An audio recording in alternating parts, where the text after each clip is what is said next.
Hello दोस्तों, कैसे हैं आप सभी लोग। आशा है कि आप सभी लोग अच्छे होंगे। चलिए दोस्तों, इस सेशन में आपका आप सभी लोगों का बहुत बहुत स्वागत करता हूं और एक नई विज्ञापन जो विज्ञप्ति आपकी नोटिफिकेशन आया है उस पर हम डिस्कस करने वाले हैं। मध्य प्रदेश समूह 1 के अंतर्गत उप समूह 3 भर्ती। क्लियर है दोस्तों। तो यहाँ पर आप देख पा रहे होंगे मध्य प्रदेश समूह 1 के अंतर्गत उप समूह 3 की भर्ती। ग्रुप 1 है आपका, जिसमें उप समूह अगर बोले तो कौन सा है आपकी 3, जिसमें आपकी पोस्ट कितनी आई है 157। रोल बुक जारी है और ये काफी टाइम बाद आपकी ये पोस्ट देखने को मिल रही है। क्या इसमें एज है, क्या सिलेबस रहेगा एग्जाम पैटर्न, और कब हमारा ये एग्जाम होगा और इस एग्जाम में क्या क्या हमें सब्जेक्ट है जो है वो पढ़ने होंगे। तो चलिए स्टार्ट करते हैं हम यहाँ पर और देखते हैं। सबसे पहले जो ऑफिशियल नोटिस है उसको ही देखते हैं। समूह 1 उप समूह 3। समूह 1 में उप समूह क्या है, ये 3 है, जिसकी आरंभिक तिथि कब है 25 फरवरी से आपका ये फॉर्म स्टार्ट हो चुका है। तो 25/2 से आपका ये क्या है फॉर्म स्टार्ट होगा और इसकी अंतिम तिथि की बात करेंगे तो क्या है 11/3/2025। 11 मार्च तक आपका इसका क्या रहेगा, फॉर्म की लास्ट डेट रहेगी। संशोधन करने की तिथि 25/2 से ही स्टार्ट हो गई और लास्ट डेट कब रहेगी इसकी 16 मार्च को इसका संशोधन रहेगा। परीक्षा संभावित दिनांक और तिथि कितनी है तो ये इन्होंने मेंशन की है, कब है 15/5/2025। अगर मैं बोलूं तो आपसे बोल सकता हूं कि 15 मई को इन्होंने एग्जाम के लिए क्या है संभावित ये एक्सपेक्टेड डेट रखी है। मे भी हो सकता है थोड़ा और चेंजेस मिलेगा, अदरवाइज 15 मई को आपको क्या होगा एग्जाम होगा। इसी के साथ फीस की बात करते हैं। परीक्षा शुल्क इंपोर्टेंट है तो 500 रुपए ही रखा है और अदर्स रिजर्वेशन के लिए आपकी कितना है 250 रुपए ही रखा गया है यहाँ पर। तो दोस्तों ये तो रहा आपका इस तरीके से जो फीस का रहता है, आपके एग्जाम डेट है, ये सब चीजें हैं। अब अगर हम थोड़ा सा और करते हैं यहाँ पर कि एग्जाम कब होगा, इस तरीके से इसमें डिस्कस कि किस तारीख को होता है किस शिफ्ट में, तो अभी हम पहले भी देख चुके हैं लेकिन इसमें आप फिर से देखें तो इसमें भी लिखा हुआ है, मेंशन है जो इनका ऑफिशियल है, उस पर देख लेते हैं। कब है आपका 15/5/2025, 15 मई को है और 2 शिफ्टों में है, 2 पारियों में है। एक शिफ्ट होगी आपकी 7 बजे सुबह से और एक होगी आपकी दोपहर में 12:30 बजे से। और ये आपको मालूम है कि इसका एग्जाम 3-3 घंटे का रहता है क्योंकि इसमें पेपर थोड़ा सा लेंथी आता है। जिसमें पहला पॉइंट यहाँ पर दिया गया है कि आधार क्या होना चाहिए, पंजीयन अनिवार्य है दोस्तों। इसमें कोई भी इश्यू है तो आप उसको प्लीज पहले करेक्शन करा लें, उसके बाद फॉर्म को फिल करें। आगे चलते हैं और आगे हम जो मेन वन कीवर्ड है इस फॉर्म के उसको हम डिस्कस करेंगे, ठीक है।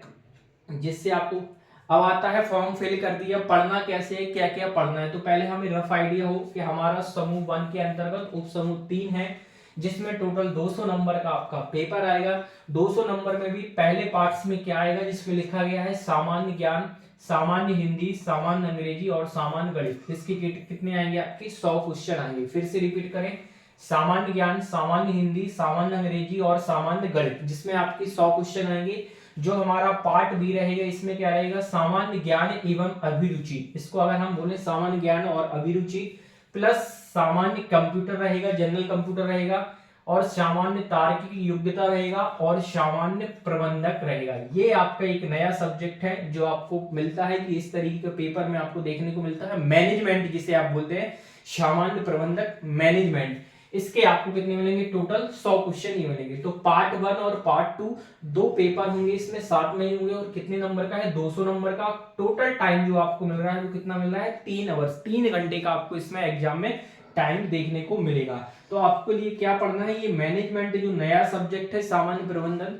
व्यापम की हर परीक्षाओं में आपको, मध्य प्रदेश की परीक्षाओं में जो अच्छे लेवल की होती है उसमें आपको ये सब्जेक्ट देखने को मिलता है। चलिए इसी के साथ हम नेक्स्ट चलते हैं और यहाँ पर एज की बात करते हैं। एज कितना है आपके पास, यहाँ पर 18 से 40 दी गई है। यहाँ पर जनरल एक हर कैटेगरी के लिए है, आपके लिए ये खुली हुई। और अगर आप रिजर्वेशन वाले हैं आपके लिए तो यहाँ पर लिखा गया है रिजर्वेशन वालों के लिए 18 से कितना है 45 रहेगी आपको। मैक्सिमम जो छूट है वो कितना है आपके पास 5 साल की है। क्लियर है। दूसरी चीज यहाँ पर ये नोट लगा के लिखा है, बहुत इंपॉर्टेंट है, इस चीज को आप देख लें। क्या लिखा है, सभी पदों के लिए अभ्यर्थी का मध्य प्रदेश राज्य के रोजगार कार्यालय में जीवित पंजीयन होना अनिवार्य रहेगा। दोस्तों अगर आपका नहीं है तो आप ऑनलाइन कर सकते हैं घर से भी, या ऑनलाइन साइबर कैफे से या किसी शॉप से भी करा सकते हैं।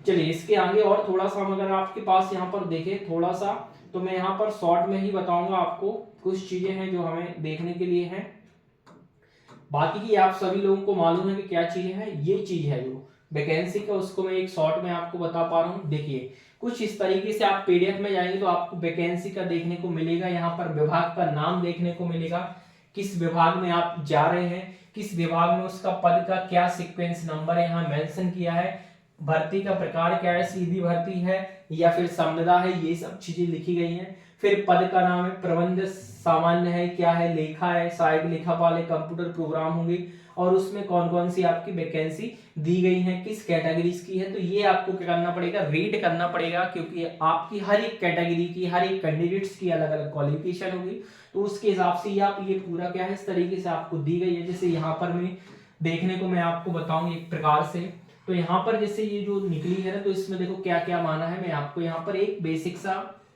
दिखाता हूं। जैसे ये वाली वैकेंसी आपकी निकली हुई है, ठीक है, पोस्ट नंबर क्या है आपका 01, ये आपको ध्यान से लिखना पड़ेगा उसमें मेंशन करके।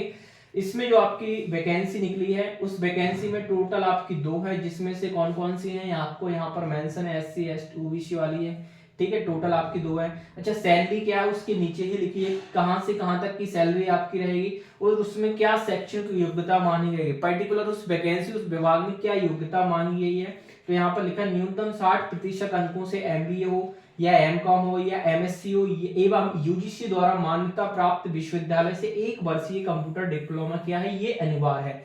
आपके पास UGC से 1 वर्ष का डिप्लोमा अनिवार्य होना चाहिए, अगर है तभी आप इस फॉर्म को क्या पाए फिल कर पाएंगे। इसी तरीके से अगर हम दूसरे वाले पे चलते हैं, यहाँ पर सेकंड वाले में, तो देखिए सेकंड वाले में इसमें क्या मेंशन है, आप अगर यहाँ ध्यान से देखें तो सेकंड वाले में देखिए क्या पोस्ट नंबर जो आपकी है क्या है, कोड 2, इसमें भी आपके पास है, लेकिन इसमें भी क्या मांगा है, इसमें भी आप न्यूनतम योग्यता देख सकते हैं। इसी तरीके से आपकी बहुत सारी जो आपकी जो पोस्ट है, जैसे ये तीसरे नंबर की है तो इसमें है। नेक्स्ट अगर आप बात करें तो देखिए इस वाले पोस्ट में भी आप देख पा रहे हैं कितना मांगा गया है आपके पास। और एक चीज और यहाँ पर इनने जो मेंशन की है इसमें ये देखें, अन्य पिछड़ा वर्ग को 14% आरक्षण के अनुसार 87% की मुख्य आरक्षण तालिका, मतलब ये जो अभी कोर्ट का आया था आदेश उसके अकॉर्डिंग ही ये रहेगा, ओबीसी वाला जो रहेगा आपके पास, ठीक है। उस शेष का क्या बोला गया है यहाँ पर 13% आपके पास क्या है, काल्पनिक या आरक्षण एक रिजर्वेशन आपका अलग से रखा जाएगा। तो मेरा आपसे यही कहना है कि अगर आप इस कैटेगरी में आप जाते हैं और योग्यता रखते हैं और आपको दिख रहा है कि सही पोस्ट हैं, तो आप इस पे आप फॉर्म डाल सकते हैं। बहुत टाइम के बाद ये देखने को मिली है, पहले पूरा ही रीड आप खुद करना सेल्फ, क्योंकि देखिए आप खुद करेंगे तभी वो चीज क्या होगी आपको क्लियरिटी होगी। तो आप खुद इसको रीड करें प्रॉपर तरीके से, फिर आप उसको चेक करने के बाद पूरे डॉक्यूमेंट्स के बाद आप उसको फॉर्म को फिल करेंगे। दोस्तों इस वीडियो को आप ज्यादा से ज्यादा शेयर करें अपने दोस्तों में और कमेंट के माध्यम से बताएं ये इन्फॉर्मेशन आपको कैसी लगी। थैंक यू सो मच दोस्तों, नेक्स्ट वीडियो में अपडेट में हम नेक्स्ट में जल्दी ही मिलते हैं आपको। Thank you so much.